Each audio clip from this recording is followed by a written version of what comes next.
Саламатсыңар балдар. Жалпы республикалык тестке даярданабыз. Силер менен кийинки аналогия жана негизги принциптеринин кийинки принциби менен тааныштырмакчыбыз. Силер менен бирге кыргыз тили жана адабияттын мугалими Рыскелдиева Туркүл Зарлыковна болмокчу.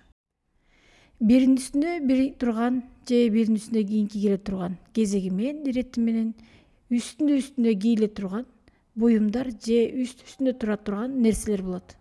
Мына ушул дагы аналогиянын бир принциби болуп эсептелет. Анда алгач жооп сөзгө көңүл бурабыз. Фундаменттин үй үстүндө үй турат. Кум, таш, терезе, айнек, кирпич, дубал, үй, чатыр. Кум менен таш бул таштар кумга айланат десек болот. Терезе, айнек, айнектен терезе чысылат. Кирпич, дубал, кирпичтен дубал куралат. Үстүнө турган жок да, демек үйдүн үстүндө чатыр турат десек берилген жупка жакын болот экен. Демек туура варианты үй, чатыр. Ошондой эле алгачкы мында жооп сөздөргө карасак, пальто топчу деп турат. Пальтонун үстүнө топчу келет. Ателье калпак, ательеде калпак тигилди.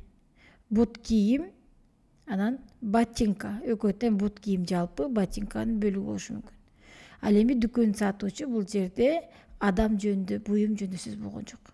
Ботинканын үстүнө боо келди, демек туура жообу